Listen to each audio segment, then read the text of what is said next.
going to talk about an arrest that the Vancouver Police have made in relation to the public health order that bans social gatherings and parties. And I'm going to talk about some of the preparations that the police in Vancouver have made with regards to New Year's Eve celebrations, as well as some of the things that the public can do to ensure that everybody has a safe and happy New Year. So first I'll talk about the 24-year-old man who was arrested for the public health order violation.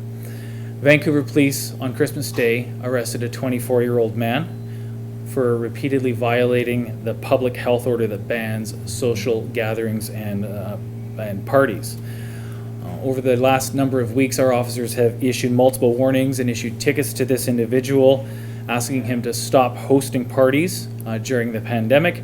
Unfortunately, he's made clear that he has no intention to stop, and our officers were able to obtain an arrest warrant after working with Crown to arrest him.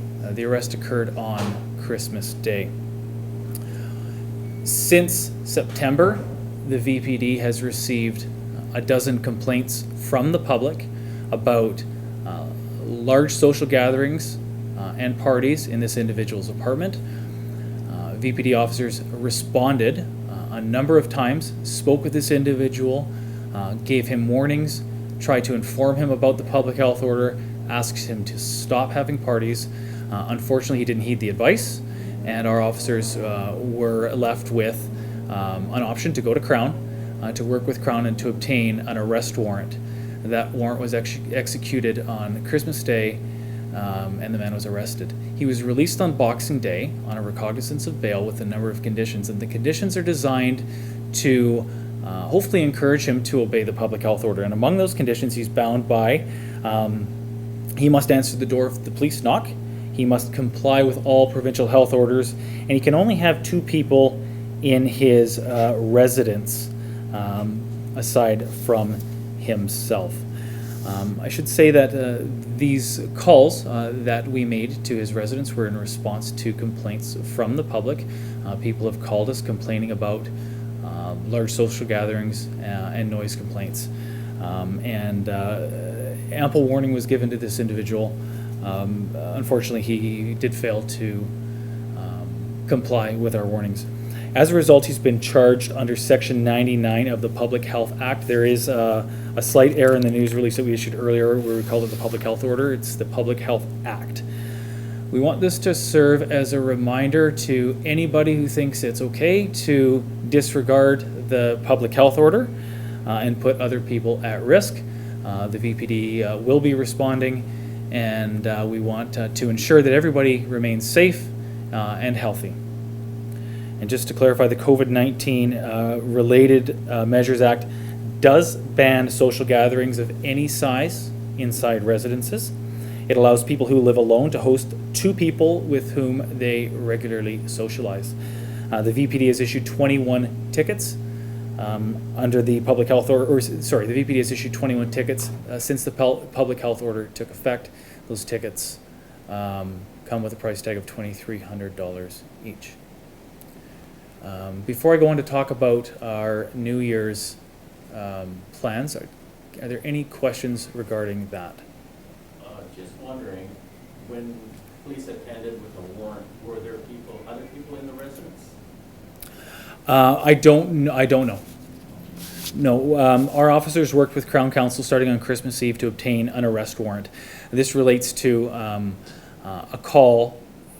This relates to a complaint that the police received on December 18th about another large gathering or party at this individual's residence. At that time, the police did attend. The police did speak with him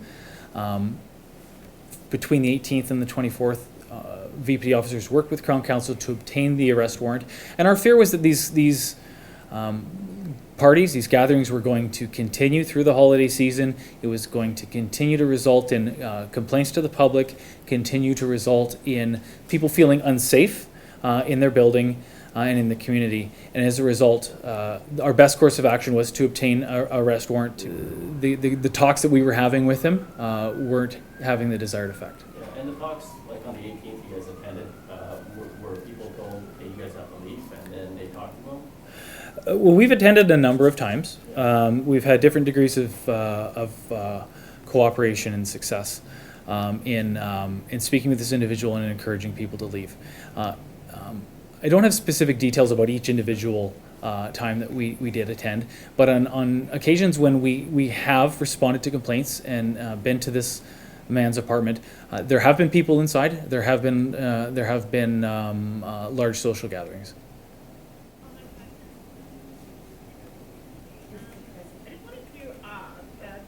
So 2 questions regarding these gatherings. Can you give us a sense of how many people there were at these gatherings, and were they the same people? I don't know if they were the same people at each gathering. What I can tell you, and I have to be somewhat careful with not discussing specific evidence that relates to a case that might be before the courts, but what I can tell you is that when our officers did attend on a number of occasions, they made observations and they gathered evidence that indicated that there were a number of people inside the residence and far more people in the residence than were allowed under the public health order. But I'm not in a position to give a specific number of people who were in the residence each time that we attended.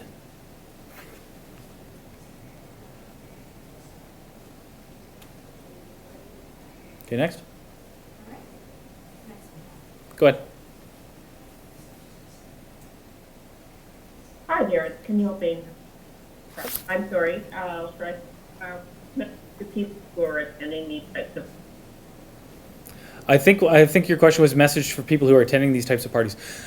Listen, 2020 has been a hard year. We know that. We understand that. I understand that people are longing for social contact and want things to be back to the way they were. Unfortunately, we're not there yet.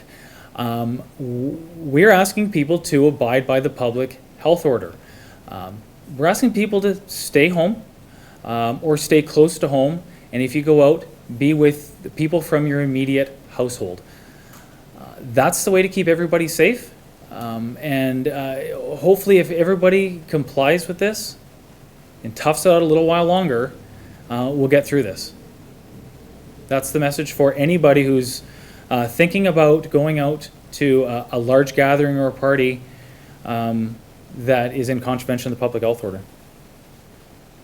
I'd like to know whether the other tickets that you mentioned, 21 tickets, did they involve parties as well, or what were the circumstances around those other tickets? Yeah, the Vancouver Police Department has issued 21 tickets under the COVID-19 related Measures Act.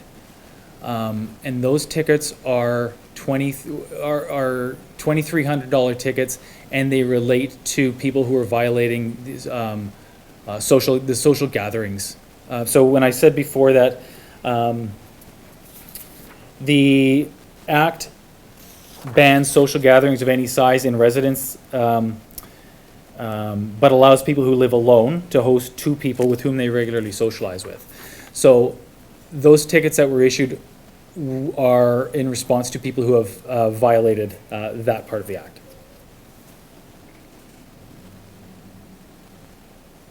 Were they always parties, or what were the circumstances? I don't know. We're talking about 21 tickets, and I don't know the specific details for each one. I'm sorry.